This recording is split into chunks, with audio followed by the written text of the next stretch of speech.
Bonjour, on continue avec les légumineuses, le deuxième groupe alimentaire. Bien que ces légumineuses aient certaines propriétés en commun ou certaines caractéristiques en commun, chaque légumineuse doit avoir ses particularités et ses secrets. Eh bien, nous avons parlé donc du favisme qui est déclenché par la fève. Donc la fève, attention, il est interdite aux gens qui ont le favisme, mais le favisme n'est pas dû à la consommation de la fève. Le favisme est déclenché par la fève. Vous voyez, donc les gens ils sont nés avec le favisme, mais ils ne peuvent pas le savoir que lorsqu'ils mangent, consomment la fève. Pas uniquement la fève, il est déclenché aussi par certains médicaments, par la quinine, par beaucoup de choses, par la tyramine, par beaucoup de choses. Donc aujourd'hui, on va parler donc la fève, bien sûr, elle est interdite donc aux gens qui ont le favisme et les mamans et aussi les papas. Ils doivent faire attention à leurs enfants lorsqu'ils mangent la première fois la fève. Donc s'ils ont des symptômes, donc il faut aviser le médecin le plus vite possible. Et aujourd'hui, on va parler de la fève aussi, mais cette fois la fève comme médicament. Et oui, comme médicament, pourquoi? Parce que la fève est une source qui contient la L-dopa et la C-dopa. La L-dopa, c'est la lévodéhydroxyphénylalanine et la C-dopa, c'est la carbidéhydroxyphénylalanine. Et vous savez bien que la L-dopa, c'est le médicament d'ailleurs qu'on donne aux Parkinsoniens, les gens qui ont du Parkinson, sous différentes formes et différentes marques pharmaceutiques bien sûr. Mais de toute façon, la molécule de base, c'est la L-dopa. Bien sûr, il faut qu'il soit avec la C-dopa. Il ne fonctionne pas toute seule. Donc la L-dopa, la fève, elle renferme une bonne teneur en L-dopa. Donc c'est cette L-dopa qui normalement va donner la dopamine. Et on considère que les gens du Parkinson, les gens qui ont le Parkinson, ils ont un manque de dopamine ou ils ont un phénomène donc de manque de dopamine. Et lorsqu'ils ont une bonne teneur en dopamine, donc disons les symptômes du Parkinson n'apparaissent pas. Donc comme disons la connexion entre le système nerveux et le système disons, et les muscles, bien sûr, donc ils n'apparaissent pas bien parce que c'est des personnes qui ne peuvent pas, dans la plupart des cas, marcher et puis ils ont quand même des mouvements qui ne sont pas bien connectés à cause de la dopamine. Bon, parmi d'autres, bien sûr, il n'y a pas que la dopamine. Et là, L-dopa donne la dopamine, notre corps transforme bien la L-dopa en dopamine très facilement. Et cette transformation, il faut qu'il soit donc, dans le sang, il faut qu'il soit dans les cellules, il faut qu'il arrive donc, sous forme d'une bonne concentration, d'une bonne teneur donc, au système nerveux. Lorsqu'on prend la L-dopa sans la C-dopa, donc la L-dopa donc, il va être décarboxylé tout de suite, va transformer en dopamine, et puis il n'arrive pas là où on veut. Et là, il est perdu. Donc il arrive à quelques 20-25%, donc ce n'est pas suffisant.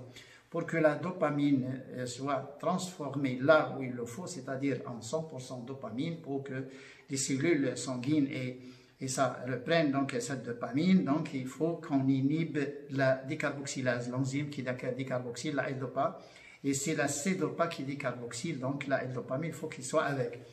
Donc déjà, ce que vous achetez de la pharmacie, la L-dopa, là, on met la C-dopa avec. Et attention, il faut une concentration de C-dopa plus que la L-dopa, bien sûr. Et là, la C-dopa, c'est la carbidéoxy, c'est un inhibiteur de la décarboxylase. Il va donc stopper cette décarboxylase pour qu'il ne transforme pas la L-dopa en dopamine, que lorsqu'il arrive là où on veut, bien sûr, il faut que le système nerveux, bien sûr, via le sang, les cellules sanguines. Là, et ça, regardez un peu, la fève, quand il y a la L-dopa et la C-dopa avec. Donc naturellement et sans fabrication, sans synthèse chimique, sans rien, une bonne teneur. Il y a certains chercheurs qui ont travaillé avec 250 grammes par jour pour d'ailleurs avoir une bonne concentration de dopamine, ça marche. Il y a des chercheurs qui ont travaillé avec 200 grammes et il y a même des chercheurs qui ont travaillé avec 150 grammes. Ça dépend de la région, ça dépend du pays, ça dépend des conditions climatiques, ça dépend du sol, des conditions de culture, donc de la fève.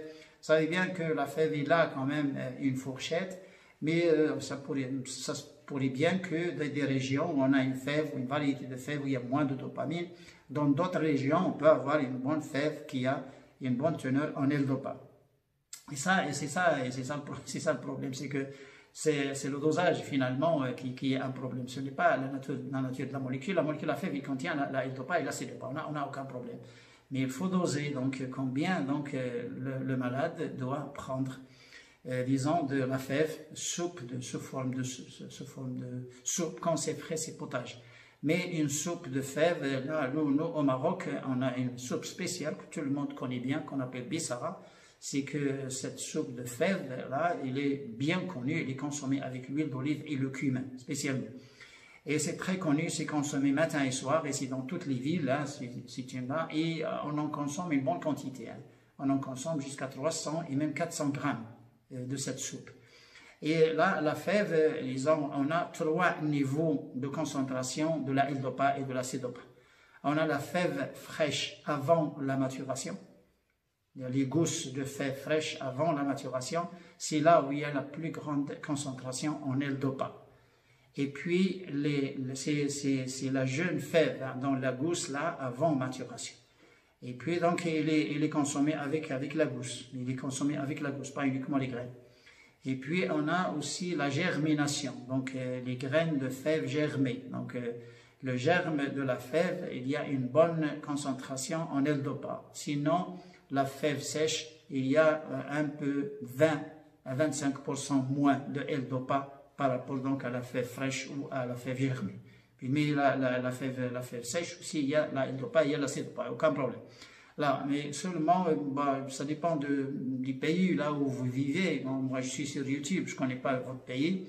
Mais tout au moins, il y a des régions, par exemple, comme la région méditerranéenne, on trouve, c'est là où on trouve la bonne concentration dans tous les végétaux, pas uniquement la fève.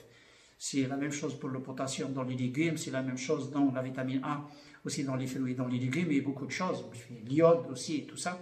Mais il se pourrait bien que des régions, il peut y avoir une concentration un peu moins que la concentration dans d'autres pays. De toute façon, il faut voir avec le diététicien, avec le nutritionniste ou avec le médecin. Il faut voir avec ça si la personne veut bien donc opter pour la consommation de la fève, c'est une bonne chose, mais il faut qu'il soit dosé. Donc pourquoi? Parce que moins de dopamine, ça ne pose pas de problème, mais plus de dopamine, ça donne des effets secondaires. C'est des nausées, c'est des trucs comme ça, c'est des effets donc indésirables et des effets secondaires indésirables. Mais ce n'est pas dangereux. De toute façon, dans tous les cas, ce n'est pas dangereux. Là, regardez un peu cette synthèse chimique, là où, là, si on n'achète pas la L-Dopa de la pharmacie, attention, là, on va crever, il n'y a que ça, et puis la science, le progrès, tout ça. Et la fève, il y a la L-Dopa et la C-Dopa avec, et c'est bien dosé, c'est bien fait. Et il faut tout simplement connaître la quantité. Si on prend une bonne quantité, 250 grammes, 300 grammes, 400 grammes, on peut, disons, avoir 400 grammes par jour, pourquoi pas? Donc un bol le matin et un bol le soir, un petit bol, ça fait 200 grammes. Et bien, ça peut bien marcher. Pourquoi? Il y a des personnes là qui n'aiment pas donc, les médicaments. Il faut que ce soit sous contrôle médical. Donc, il faut aviser le médecin, il faut aviser le nutritionniste, le diététicien. Il ne faut pas le faire comme ça, et aléatoirement. Et donc, il faut bien que ce soit donc, contrôlé. Et la L-Dopa, la C-Dopa dans la fève, c'est bien connu, donc c'est la première chose dans la nature. Il y a d'autres graines, mais de toute façon, ils sont rares, ils ne sont pas dans tous les pays. La fève, ça existe dans tous les pays du monde, et tout le monde connaît bien cette fève. Il y a la fève et la févrole. Il y a des pays là où on consomme aussi la févrole. Au Maroc, le nord du Maroc, là, on consomme la févrole aussi. Et c'est un peu une différence de concentration de 5 à 7%. C'est pas tellement... Parce que nous, lorsqu'on fait le dosage, là, il y a des régions, il y a de la variété, et puis il y a le stade de maturation, il y a beaucoup de choses. Mais c'est une différence de 5%, donc de la concentration de la L-Dopa entre la févrole et la fève, ça peut aller jusqu'à 10% de différence. Mais de toute façon, la févrole aussi, ça contient la L-Dopa parce que c'est la même variété. De toute façon, les légumineuses, c'est les fabacées, donc c'est la même famille. Mais regardez, hein, il n'y a pas de L-Dopa dans les autres légumineuses. Et on verra bien que le lupin aussi, il y a des choses dans le lupin qui n'en a pas. Et la fève, ça contient aussi une bonne concentration en acide folique, c'est beaucoup plus que les autres légumineuses, mais le lupin, moins que le lupin c'est le premier. Et puis, la fève, il contient la thiamine. Et la thiamine, il y a des légumineuses qui ne contiennent pas la thiamine. Il y a la fève, le lupin et un peu les pois chiches. Là, mais la fève, il y a une bonne teneur de thiamine, il y a le cuivre, mais il y a moins de zinc. Il y a moins de zinc que le sélénium, et moins de zinc et de sélénium que l'avoine et le riz.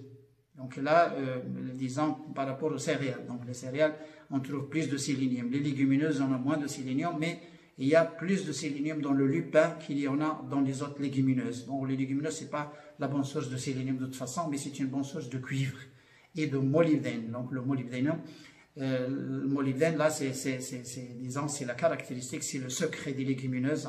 On en a déjà parlé.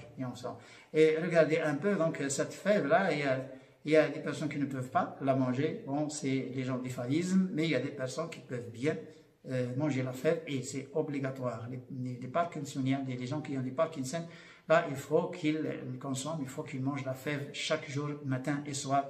Et il n'y a aucun problème, sauf qu'il y a des personnes qui ont une petite allergie.